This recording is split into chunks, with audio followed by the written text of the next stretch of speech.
हर हर महादेव दोस्तों, आपका स्वागत है हमारे YouTube channel Mahadev CSC capital में। दोस्तों, क्या आप जानते हैं कि अब भारत में बनने वाला हर एक पासपोर्ट कोई नॉर्मल पासपोर्ट नहीं होगा, बल्कि उसमें लगी होगी एक स्मार्ट चिप। इसके साथ ही भारत सरकार द्वारा पासपोर्ट अप्लाई करने के लिए एक नया पोर्टल लॉन्च कर दिया गया है, जहां से ही अब आपको अपना जो पासपोर्ट है वो अप्लाई करना होगा। आज की इस वीडियो में मैं आपको बताऊंगा कि आप कैसे अपना पासपोर्ट अप्लाई कर सकते हैं। पासपोर्ट जितना जल्दी हो सके हमें बनवा लेना चाहिए, क्योंकि इसको लेके सरकार की कई सारी कंप्लाइंसेस होती है। तो अगर आपके पास 10th क्लास की DMC और आधार कार्ड है तो आप अपना पासपोर्ट आसानी से अप्लाई कर सकते हैं। कुछ केसों में अगर आपके पास 10th क्लास की DMC नहीं है तो आप अपने आधार कार्ड और पैन कार्ड का प्रयोग करके भी अपना पासपोर्ट है जो वो अप्लाई कर सकते हैं। आज की इस वीडियो में आपको पूरी जानकारी दूंगा कैसे आपको अपना पासपोर्ट अप्लाई करना है, कैसे पुलिस वेरिफिकेशन होगी। इस वीडियो के अंदर आपको सब कुछ देखने को मिलेगा। तो चलिए शुरू करते हैं।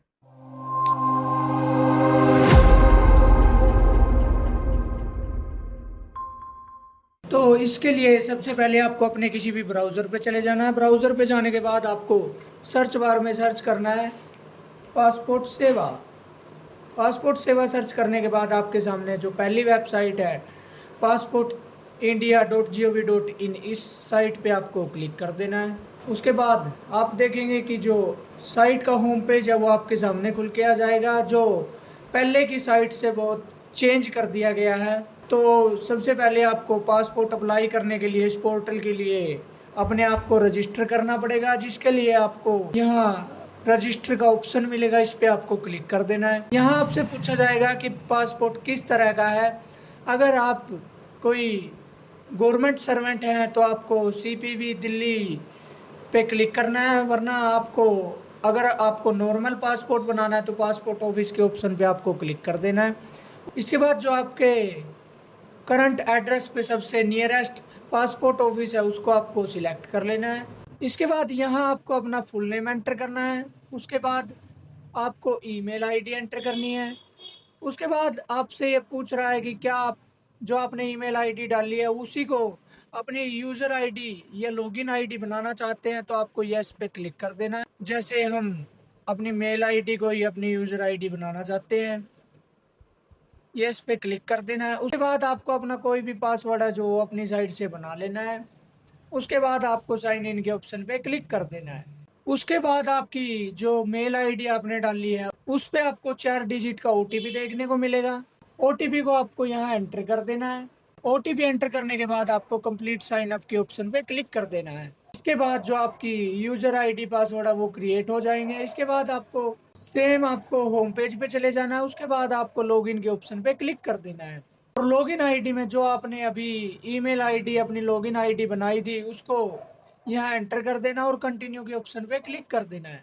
अगर आप चाहें तो जो आपने पासवर्ड बनाया था उसको यहाँ एंटर करके साइन इन कर सकते हैं, और अगर आप चाहें तो OTP के द्वारा भी यहाँ लॉगिन कर सकते हैं। अगर आपने OTP के माध्यम से लॉगिन किया तो आपको ईमेल आईडी पे दोबारा से OTP देखने को मिलेगा। OTP को आपको यहाँ एंटर कर देना और साइन इन के ऑप्शन पे क्लिक कर देना है। उसके बाद आपके सामने कुछ ऐसा इंटरफेस होगा। यहाँ आपको सेकंड ऑप्शन मिलेगा सर्विसेज का, इस ऑप्शन पे आपको क्लिक कर देना है। उसके बाद यहाँ आपको सबसे पहला ही ऑप्शन मिलेगा अप्लाई फॉर फ्रेश पासपोर्ट, इस पे आपको क्लिक कर देना है। उसके बाद अगर आपके पास पहले से पासपोर्ट है तो आपको डिटेल एंटर कर देनी है। वैसे हमें जो अपना पासपोर्ट है वो न्यू बनाना है तो इसको स्किप फॉर नाउ पे क्लिक कर देना है। उसके बाद आपको नेक्स्ट कर देना है। उसके बाद आपके सामने कुछ ये डिटेल खुल के आ जाएंगी। इसमें यहाँ सबसे पहले आपको आप फ्रेश पासपोर्ट पे क्लिक कर देना है। उसके बाद आपको दो ऑप्शन मिलेंगे, आपको पासपोर्ट नॉर्मल में चाहिए या तत्काल में चाहिए। अगर आपको नॉर्मल चाहिए तो नॉर्मल पे क्लिक कर देना है। अगर आपको तत्काल में अपना जो पासपोर्ट है वो बनाना है तो आपको तत्काल पे क्लिक कर देना है। इसकी जो फीस है वो भी एक्स्ट्रा होती है। उसके बाद आपको अपनी बुकलेट में कितने पेज चाहिए वो आपको सिलेक्ट करना है। अगर आप ज़्यादा ट्रैवल करते हैं तो 60 पेज का पासपोर्ट अप्लाई कर सकते हैं, वरना इसको 36 पेज पे क्लिक करके और सेव एंड नेक्स्ट के ऑप्शन पे क्लिक कर देना है। इसके बाद सबसे पहले यहाँ आपको अपना नाम एंटर करना है। उसके बाद आपको, अगर आपका सरनेम है तो आपको एंटर कर देना है, वरना आप इसको खाली भी छोड़ सकते हैं।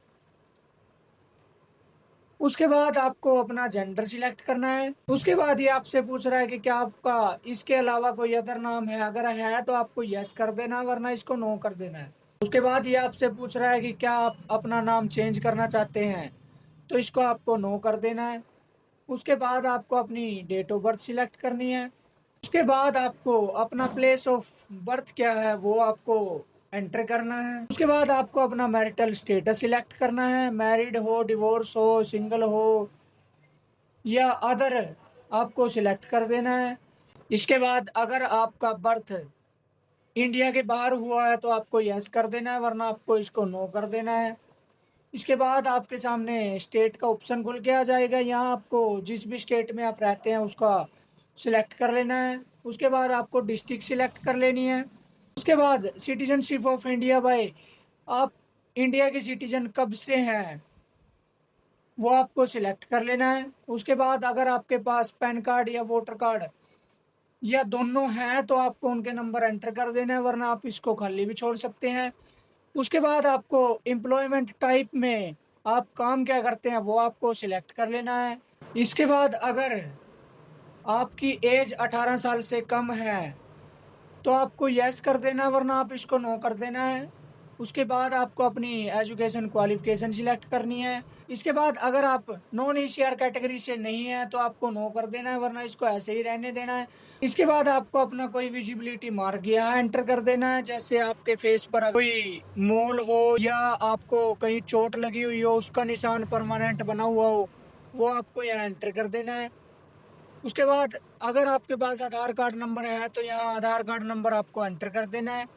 उसके बाद आई अग्री पे क्लिक करके आपको सेव एंड नेक्स्ट के ऑप्शन पे क्लिक कर देना है। उसके बाद आपके सामने कुछ ऐसा इंटरफेस खुल के आ जाएगा। यहाँ सबसे पहले आपको अपने फादर नेम एंटर कर देना है। फादर नेम एंटर करने के बाद अगर उनका कोई लास्ट नेम या सर नेम है तो आपको यहाँ एंटर कर देना है, वरना आप इसको खाली छोड़ सकते हैं। उसके बाद सेम यहाँ आपको अपनी मदर का नाम एंटर करना है। अगर उनके पीछे लास्ट नेम या सरनेम है तो आपको यहाँ एंटर कर देना है, वरना इसको भी आप खाली छोड़ सकते हैं। उसके बाद सेव एंड नेक्स्ट के ऑप्शन पे क्लिक कर देना है। उसके बाद यहाँ आपको अपना जो एड्रेस है उसकी डिटेल एंटर करनी है। अगर आप इंडिया के बाहर रहते हैं तो आपको यस कर देना है, वरना आपको इसको नो रहने देना है। यहाँ सबसे पहले आपको अपना हाउस नंबर एंटर करना है। उसके बाद आपका गांव का या टाउन या सिटी का नाम एंटर कर देना है। उसके बाद आपको अपना पिन कोड एंटर कर देना है। उसके बाद आपको अपना स्टेट सिलेक्ट करना है। उसके बाद आपको अपना डिस्ट्रिक्ट सिलेक्ट करना है। उसके बाद जो आपका नियरेस्ट पुलिस स्टेशन है वो आपको सिलेक्ट करना है। उसके बाद आपको अपना मोबाइल नंबर यहाँ एंटर कर देना है। मोबाइल नंबर एंटर करने के बाद अगर आपका पास कोई टेलीफोन नंबर है तो यहाँ एंटर कर देना, वरना आप इसको खाली छोड़ सकते हैं। यहाँ आपको अपनी मेल आईडी एंटर करनी है। मेल आईडी एंटर करने के बाद क्या आपका ये एड्रेस परमानेंट है, अगर आपका एड्रेस परमानेंट है तो यस कर देना है, वरना इसको नो करके जो भी आपका परमानेंट एड्रेस है उसको आपको एंटर कर देना है। उसके बाद सेव एंड नेक्स्ट के ऑप्शन पे क्लिक कर देना है। उसके बाद आपके सामने कुछ ऐसा पॉपअप आएगा, इसको आपको ओके कर देना है। उसके बाद आपसे ये अपने किसी गार्जियन की डिटेल्स मांगेंगे, जिसमें आपको सबसे पहले उनका नाम और एड्रेस टाइप करना है। उसके बाद उनका मोबाइल नंबर और उनकी ईमेल आईडी एंटर कर देनी है, और उसके बाद आपको सेव एंड नेक्स्ट के ऑप्शन पे क्लिक कर देना है। इसमें आप अपने फादर मदर या अपने स्पाउस का नाम एंटर कर सकते हैं और साथ में उनका एड्रेस एंटर करना है। उसके बाद आपको सेव एंड नेक्स्ट के ऑप्शन पे क्लिक कर देना है। उसके बाद ये सबसे पहले स्टेप में आपसे पूछ रहा है कि क्या आपने कभी कोई प्रमाण पत्र प्राप्त किया है जो तिब्बत या भारत में बाहर से रहने वाले व्यक्तियों के लिए जारी किया जाता है। अगर आपने किया है तो आपको यस कर देना है, वरना आपको इसको नो कर देना है। उसके बाद सेकंड स्टेप में ये आपसे पूछ रहा है कि क्या आपके पास पहले कोई अदर पासपोर्ट है। अगर आपके पास है तो आपको डिटेल्स अवेलेबल पे क्लिक कर देना है और उस पासपोर्ट की डिटेल एंटर कर देनी है। अगर आपके पास नहीं है तो डिटेल नोट अवेलेबल पे आपको क्लिक कर देना है। इसके बाद ये आपसे पूछ रहा है कि क्या आपने कभी पहले पासपोर्ट अपना अप्लाई किया है, जो इशू नहीं हुआ। अगर आपने किया है तो यस कर देना है, वरना इसको भी आपको नो करके सेव एंड नेक्स्ट के ऑप्शन पे क्लिक कर देना है। उसके बाद आपके सामने कुछ ऐसा इंटरफेस आएगा। इसमें ये बेसिकली आपसे ये पूछ रहा है कि आप पर कोई क्रिमिनल केस हुआ है या नहीं। अगर आपके पास कोई क्रिमिनल रिकॉर्ड है तो आपको उसकी डिटेल यहाँ एंटर कर देनी है, वरना आप इन सब को नो करके सेव एंड नेक्स्ट के ऑप्शन पे क्लिक कर देना है। उसके बाद आपको पासपोर्ट का जो फर्स्ट पेज होता है वो आपके सामने आ जाएगा। इस पे आपको डिटेल चेक कर लेनी है, कोई डिटेल गलत तो नहीं है। आई अग्री पे क्लिक करके आप सेव एंड नेक्स्ट के ऑप्शन पे क्लिक कर देना है। इसके बाद आपको पासपोर्ट ऑफिस में जो भी डॉक्यूमेंट लेके जाने हैं उसको यहाँ सिलेक्ट करना है। इसमें आपको कई सारे ऑप्शन देखने को मिलेंगे, जैसे बर्थ सर्टिफिकेट हो गया, आपका ड्राइविंग लाइसेंस हो गया, जो आपको डेट ऑफ बर्थ के प्रूफ के तौर पे चाहिए, आपका इलेक्शन कार्ड यानी वोटर कार्ड हो गया, या आपकी 10th क्लास की डीएमसी हो गई, या आपका अपना पैन कार्ड हो गया, उसको आपको यहाँ सिलेक्ट कर लेना है। उसके बाद आपको प्रूफ ऑफ परमानेंट एड्रेस में भी आपको कई सारे ऑप्शन देखने को मिलेंगे, जैसे आपका आधार कार्ड हो गया, आर्म लाइसेंस हो गया, इलेक्ट्रिसिटी बिल हो गया, गैस कनेक्शन बिल हो गया, या आपका राशन कार्ड हो गया, SC ST OBC कार्ड हो गया, रेंट एग्रीमेंट हो गया, या आपका कोई स्टूडेंट आईडी कार्ड हो गया। परमानेंट एड्रेस के डॉक्यूमेंट के स्थान पे आपके पास जो भी डॉक्यूमेंट अवेलेबल है उसको आपको सिलेक्ट कर लेना है। जैसे हम आधार कार्ड सिलेक्ट कर लेते हैं, उसके बाद आपको आई एग्री के ऑप्शन पे क्लिक कर देना है। उसके बाद आपको यहाँ प्लेस का नाम एंटर करना है, जिस भी प्लेस से आप पासपोर्ट अप्लाई कर रहे हैं। उसके बाद आपको सेव का एक ऑप्शन मिलेगा, सेव कर देना है। उसके बाद जो आपका डाटा है वो सेव हो जाएगा। इसके बाद आपको प्रीव्यू के ऑप्शन पे क्लिक कर देना है, और यहाँ आपके सामने जो भी डिटेल आपने एंटर किया है वो सारी आपके सामने आ जाएगी। अगर आपको लगता है कि इनमें से कोई गलत है तो आपको प्रीव्यू करके उसको ठीक कर लेना है। जैसे मेरे केस में यहाँ जो डिटेल है वो सारी ठीक है। क्लोज के ऑप्शन पे क्लिक कर देना है। उसके बाद आपको सबमिट के ऑप्शन पे क्लिक कर देना है। उसके बाद दो ऑप्शन आपके सामने आ जाएंगे, पे एंड शेड्यूल अपॉइंटमेंट का, और उसके बाद आपको प्रिंट एप्लीकेशन रिसिप्ट का ऑप्शन मिलेगा। साथ ही आप देख रहे हैं कि यहाँ आपको अपना जो रेफरेंस नंबर है वो भी देखने को मिलेगा। इसमें सबसे पहले आपको प्रिंट एप्लीकेशन रिसिप्ट के ऑप्शन पे क्लिक कर देना है। यहाँ देखेंगे कि आपको आपकी डिटेल दिखा देगा। यही प्रिंट है जो आपको अपने पासपोर्ट, जहाँ आपकी अपॉइंटमेंट आपको लेनी है वहाँ लेके जाना पड़ेगा। पर आप देखेंगे कि इसमें जो आपका पेमेंट स्टेटस है वो नोट पेड है, तो इसके लिए हमें सबसे पहले जो इसकी फीस है उसको पे करना पड़ेगा। इसके लिए आपको बैक के ऑप्शन पे क्लिक कर देना है। इसके बाद यहाँ आप देखेंगे कि जो आपने पासपोर्ट अप्लाई किया है, जिसके भी नाम से किया है, उसका नाम आपको यहाँ दिखा देगा। यहाँ आपको 3 डॉट पे क्लिक करना है और व्यू के ऑप्शन पे क्लिक कर देना है। उसके बाद आपको पे एंड शेड्यूल अपॉइंटमेंट के ऑप्शन पे क्लिक कर देना है, और यहाँ आपको सबसे पहले जिस भी पासपोर्ट ऑफिस की आपको अपॉइंटमेंट लेनी है, जो आपके सबसे नियरेस्ट है, उसको आपको सिलेक्ट कर लेना है। इसके साइड में ही आपको यहाँ डेट देखने को मिल जाएगी कि किस पासपोर्ट ऑफिस में किस डेट को जो आप अपॉइंटमेंट है वो ले सकते हैं, यानी कि अपॉइंटमेंट अवेलेबल है, और जिस डेट को है वो भी आपको इसके साथ देखने को मिलेगी। इसके बाद जिस भी डेट को आपको अपॉइंटमेंट लेनी है उसको यहाँ सिलेक्ट कर लेना है। उसके बाद आपको मेक पेमेंट के ऑप्शन पे क्लिक कर देना है। उसके बाद इस पॉपअप को आपको ओके कर देना है। इसके बाद आपको थोड़ा नीचे स्क्रॉल करके पे नाउ के ऑप्शन पे क्लिक कर देना है। उसके बाद आपके सामने यहाँ कई सारे ऑप्शन खुल के आ जाएंगे, SBI net banking, other bank net banking, debit card, credit card, UPI। आपको आपके पास जो भी पेमेंट मेथड अवेलेबल है उसके साथ आपको अपनी पेमेंट है जो कर देनी है। जैसे मेरे केस में UPI से मैं पेमेंट कर देता हूँ। यहाँ आपको UPI में भी आपको 2 ऑप्शन मिलेंगे।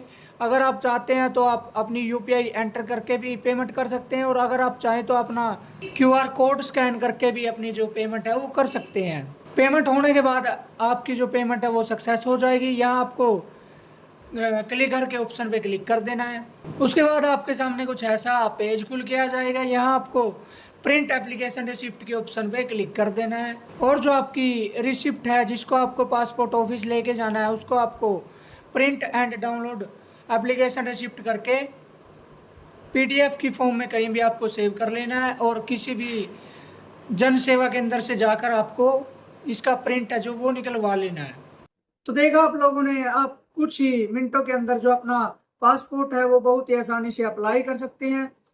इसके बाद क्या होता है, डेट ली है जिस भी पासपोर्ट ऑफिस के लिए आपने अपॉइंटमेंट की डेट ली है, उस डेट को आपको टाइम से अपॉइंटमेंट के लिए चले जाना है। साथ में आपको जो भी आपके अपॉइंटमेंट के लिए डॉक्यूमेंट चाहिए, जो भी आपने पासपोर्ट अप्लाई करते टाइम डॉक्यूमेंट दिए थे, और साथ में अदर डॉक्यूमेंट जैसे आपका पैन कार्ड या वोटर कार्ड हो गया, ये भी आपको साथ में लेके जाने हैं और उनकी एक एक जीरोक्स कॉपी जमा करवा देनी है। इसके साथ ही आपको एक बात का खास ध्यान रखना है कि जो भी डॉक्यूमेंट आप साथ में लेके जा रहे हैं उन सभी में आपका फादर नेम, आपका नाम और जो आपकी डेट ऑफ बर्थ है वो सभी सेम होनी चाहिए, वरना दिक्कत खड़ी हो सकती है। और इसके बाद आपकी जो वेरिफिकेशन के टाइम आपकी फोटो होगी, आपने देखा होगा कि अप्लाई करते टाइम हमसे कोई भी फोटो अपलोड करने के लिए नहीं बोला गया है, क्योंकि वहां पे जाके आपको आपकी जो फोटो है वो DSLR से कैप्चर की जाती है, जो बहुत ही नीट एंड क्लीन होती है। इसके साथ ही आपका जो प्रोसेस पूरा होने के बाद 2 से 3 दिन के अंदर आपका जो पुलिस वेरिफिकेशन के लिए कॉल आ जाएगा। कुछ केसों में वो घर भी आ सकते हैं, वरना आपको कॉल करके थाने बुलाया जाएगा। वहां पर जाके जो भी डॉक्यूमेंट आपने पासपोर्ट ऑफिस में जमा कराए थे वही डॉक्यूमेंट सेम आपको अपने जो नियरेस्ट थाना है जहां से आपको आपकी पुलिस वेरिफिकेशन के लिए कॉल आया है वहां आपको लेके जाने हैं। और आपकी पुलिस वेरिफिकेशन होने के बाद 2 से 3 दिन के अंदर जो आपका पासपोर्ट है वो प्रिंट हो जाएगा और लगभग 3 से 5 या लगभग 1 वीक के अंदर जो आपका पासपोर्ट है वो आपके घर के पते पर डाक के द्वारा पहुंचा दिया जाएगा। तो दोस्तों ये थी आज की कंप्लीट वीडियो। अगर आपको वीडियो पसंद आई है तो वीडियो को लाइक करें, शेयर करें और अगर आप चैनल पे नए हैं तो चैनल को सब्सक्राइब करें ताकि आप आगे आने वाली ऐसी और इंटरेस्टिंग और नॉलेजेबल वीडियो मिस न कर सकें। हर हर महादेव।